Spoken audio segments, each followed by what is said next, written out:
Hello, welcome to Interdependent Study, our podcast where we engage in the learning and unlearning work for collective liberation. I'm Aaron. And I'm Damien. Thank you so much for joining us today. Each week, we'll bring something new to the table and discuss our thoughts and feelings about it through the lenses of who we are and where we can go for a more just society. We want Interdependent Study to be a space where we're always learning with one another. And Damien, you're up this week. Yes, sir. What are you bringing to the table today? So I have brought a piece from In These Times for us to talk about today. The piece is called More Than a Slogan, Labor's New Gambit to Tax the Rich. It was written by Rebecca Burns and was published last month. And Rebecca Burns is an investigative journalist whose work has been featured in outlets like the Chicago Reader, Intercept, ProPublica Illinois, and of course, In These Times. And this piece I thought was really great. It really opened my eyes to some of the great organizing and advocacy work that's been happening around the country. She explores and analyzes what's been happening in several states actually across the country to organize around and implement new taxes on corporations and the ultra wealthy, and what the potential impact of those taxes might be in terms of addressing the extreme wealth and inequality that exists in our country. Yep. So she opens the piece by talking about Chicago and specifically what happened in the aftermath of Chicago Mayor Brandon Johnson pitching a budget back in October of last year to require some of the biggest beneficiaries of Trump's 2025 tax law to pay more in taxes, and how ultimately that budget was not approved by the city council. And so she reflects on that and she says, quote, Chicago's budget showdown illustrates the battle lines forming around state and local budgets this year as the bipartisan logic of austerity collides with Washington's new priorities. A federal government set on eliminating social programs while giving its deportation machine more funding than most of the world's militaries. Starting this year, states will be forced to come up with billions of dollars more for Medicaid and food assistance if the programs are to continue. With those stakes in mind, Chicago progressives are regrouping to take the fight to the state legislature, where Illinois is one of at least 8 states that will consider new taxes on the ultra-wealthy this year.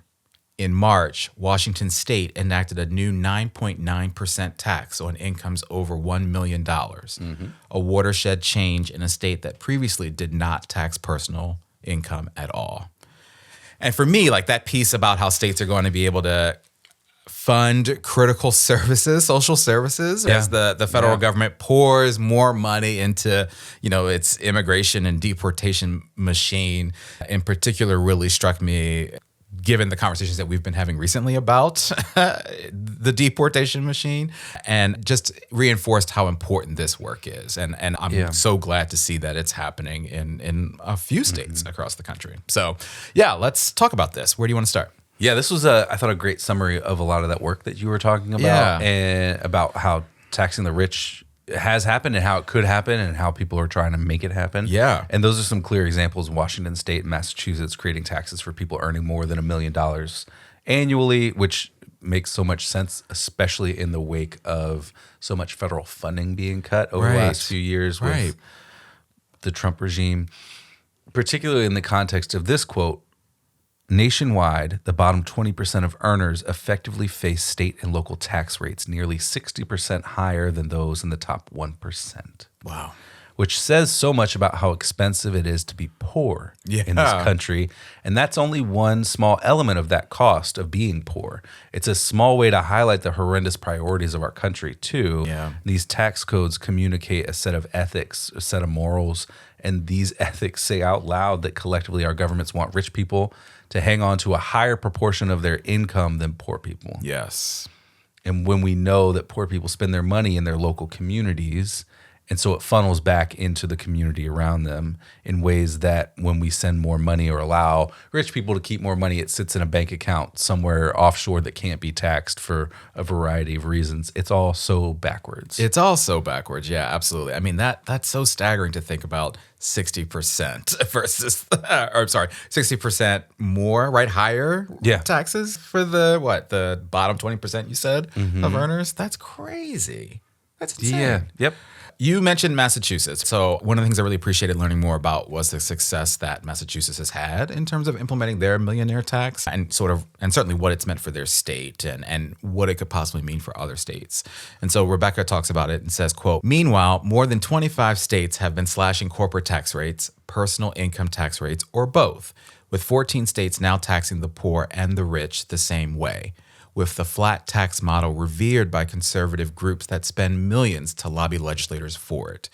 That included Massachusetts until 2022, when voters approved a ballot initiative adding a 4% surtax on annual taxable income over $1 million. That millionaire tax has brought in more than twice the revenue that was projected, with $5.7 billion to date allotted toward public schools, transportation, affordable childcare, and free tuition at the state's community colleges." Mm-hmm. And that's all great on its own. So Rebecca goes on to say, quote, "The Massachusetts Teachers Association, or MTA, organized heavily in favor of the measure. And MTA President Max Page points to two factors that made the difference. Campaigners targeted the tax solely at incomes above $1 million, meaning just 27,000 households in a state of 7 million people would be affected. And the ballot language spelled out that the revenue would go toward education and infrastructure, undercutting talking points about wasteful government spending." Yeah. And I just think that's amazing. So it sounds like all of the organizing and the campaign there was thoughtful and intentional all around, and that the Teachers Association union was instrumental in helping to make that happen, which I think is another important lesson and takeaway from this. One of the things she says at this in this piece is about how the MTA has invested $15 million into that campaign. Yeah. But that investment has generated almost $1 billion for public schools. So talk about an incredible investment in the community. Yeah. And just a way to return so much money back into schools. Yes. That was not being spent on things that were necessary. Yep. It's such a great case study. And there's some fascinating history that's included in this article too that I want to get into. Yeah. That takes us a little bit further back than the last couple of years in Massachusetts. So specifically, this is about sales tax, which to me feels like one of those things that's always existed because it always has in my lifetime. In your lifetime, yes. And no one has really questioned it aside from some weirdo hardline conservatives who want a flat sales tax. Right. And they're not even really questioning it. They want to make it worse. Yeah. Get rid of income tax. Yep. In a similar way that you referenced flat taxers with income tax, this was about sales tax. Anyway, sales tax was created during the Great Depression in Mississippi after they had undercut their own ability to generate revenue through taxes in their racist constitution. And a sales tax didn't upset rich white landowners during the Great Depression. Right. And think about it, the Great Depression, when people are trying to make ends meet and scrape by, a lot of people, they're the ones paying the tax. How about that? Everybody is. Yeah. But they're the ones who are going to be more impacted by it than It's going to hurt a little bit more. rich white landowners. Absolutely. And so this is another real life illustration of Heather McGee's book, The Sum of Us, and how that works. And her book highlights how racist policies in cities and states ultimately negatively impact white people, no matter who the policy was intended to target. So we see this come home to roost in Mississippi too, where the state constitution was designed to enshrine white supremacy. Right, there it is. And instead, they get to the Great Depression and they say, well, we can't tax because of our white supremacist constitution, so we will institute a sales tax. And now we have sales tax generally nationwide. Everywhere, right? So I found that history fascinating and didn't know that it existed. So I just thought it was something interesting to share about how little things that we take for granted Or just don't think about. Yeah. Sometimes they're just racist. Yeah. And they exist because of racism. And it's just, every once in a while there's a new thing like that shows up that surprises me. And it shouldn't because, right, I don't know, sales tax just seems so innocuous on its face that to be directly linked to white supremacy in that way was Just another one of those, oh, Yeah. okay, yeah. One Yeah. of those moments. Oh, yeah. I feel like we have a lot of those lately where it's like, Yeah. oh, I'm shocked by this. And then you think about it and you're like, Well, why am I shocked about this? I shouldn't be shocked about it. Yeah. It's not surprising. It's just like, what? Yeah. Really? Add it to the list. Yeah. All right. So, related to something I talked about earlier with the situation in Massachusetts, one of the things Rebecca highlights in this piece that I think is a really important aspect of this millionaire tax idea is this quote. So, she says, the success of that tax also offers a counter to the talking point that millionaires will just leave the state. 2 years in, Massachusetts was home to more millionaires, and its cumulative wealth has grown by $580 billion, according to a report from the Institute for Policy Studies. That gives credence to another 2016 study based on more than a decade of tax returns that the wealthy are actually less mobile than the population at large. And what's great is that it's not just that the ultra wealthy are less mobile. Later in the piece, Rebecca highlights that the organizing that's been happening in California to propose its first ever ballot initiative for a one-time wealth tax. And she mentions this UC Berkeley law professor who's been working alongside the union, who shares that any billionaire in California who tries to leave the state would still be on the hook for the tax if they lived in the state as of January of this year. And so I think what that did for me or illuminate for me is just this idea that we're seeing how organizers are thinking through all aspects and possible contingencies and trying to make this idea work in the best way possible for the states. Yeah, and that's a good example because the way that they wanted to structure that was a one-time fee to help meet a budget gap because of the federal cuts. Right. And so they're working through these contingencies and undercutting the narratives of the wealthy that seem to always dominate the conversation. Yeah. And getting ahead of it. Yeah, absolutely. Which is admirable and appreciated. And necessary. Yeah. Yeah. Appreciated by me, at least. My favorite part about these quotes that you just mentioned is that there's no evidence that rich people will just leave when they're taxed at a higher rate, which is a widely used narrative about how we can't just raise taxes on the wealthy. And Massachusetts has really compelling evidence to the contrary. Right. People won't just leave because their taxes are higher. And it's another great argument for Mayor Mamdani's 9.5% increase on real estate taxes that's assessed at over $1 million and is not a primary residence. Right.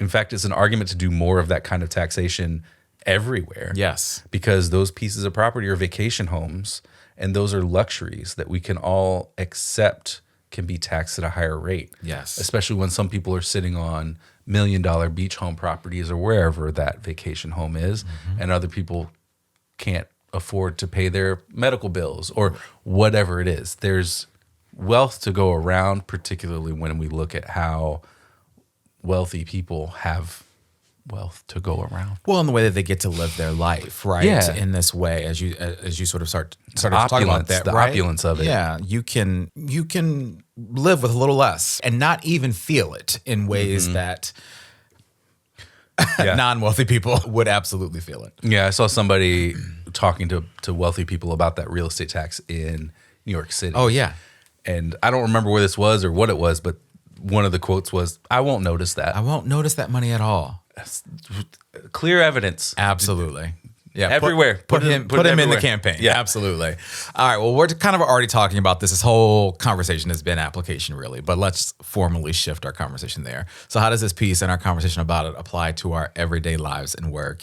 At one point in this piece, Rebecca quotes the president of the Chicago and Illinois teachers unions, and she makes an incredible point. So, here's the quote. The Department of Education has been dismantled to pay for the invasions of cities like Chicago and Minneapolis, according to Stacey Davis Gates, president of the Chicago and Illinois teachers unions. Billionaires are going to have to pay their fair share because if they don't, then we won't survive this moment. Mm-hmm.